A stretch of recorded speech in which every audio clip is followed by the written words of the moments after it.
Assalamualaikum warahmatullahi wabarakatuh. Halo teman-teman, kenalin aku Najma Aida Al dengan NIM 12360121304.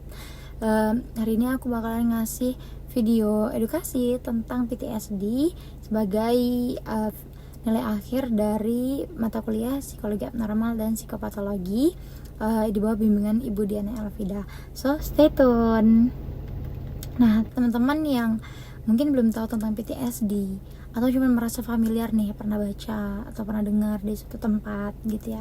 Semoga video aku ini bisa sedikit banyaknya memberi insight kepada teman-teman supaya lebih aware nih terhadap diri sendiri maupun orang-orang di sekitarnya.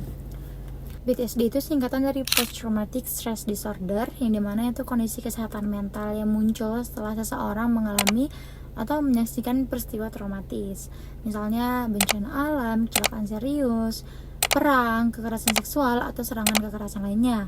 Gejalanya bisa mengganggu aktivitas harian dan kualitas hidup kamu.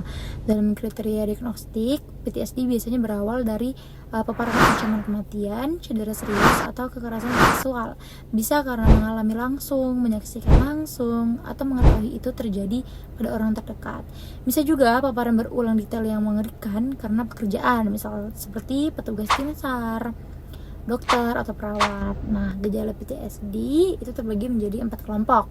Yang pertama, itu ada intrusi, kejadian traumatis yang kayak nyelonong balik nih.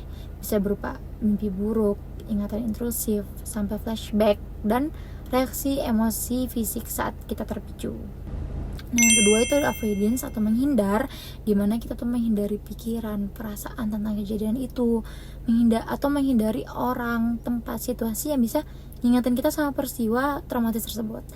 Nah, yang ketiga ada perubahan negatif pada pikiran dan suasana hati, misalnya merasa dunia udah gak aman, menyalahkan diri, menarik diri, dan susah ngerasain emosi positif.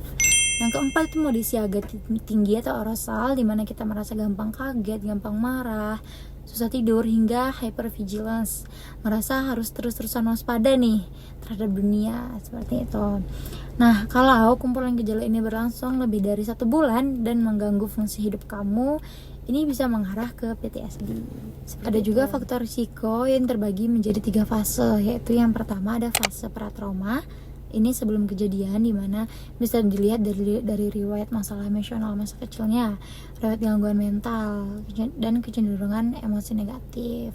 Bisa juga dilihat dari kayak faktor genetik atau fisiologis, kayak misalnya dia seorang perempuan atau terpapar trauma di saat usia yang masih sangat muda, begitu.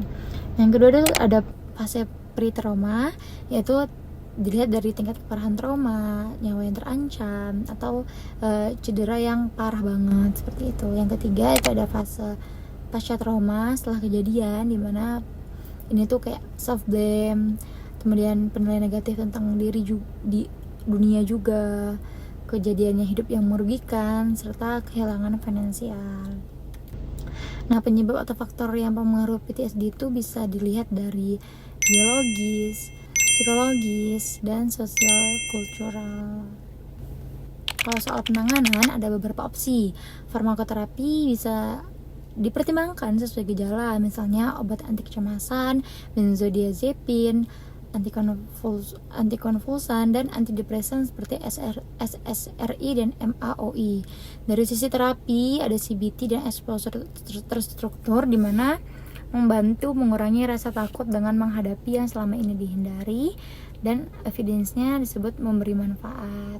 Ada juga pola-terapi khususnya untuk anak, di briefing, terapi kelompok sportif atau terapi bicara, edukasi dan konseling sportif, sampai EMDR yang dengan prosedur mengikuti gerakan jari terapis sambil memproses memori traumatisnya.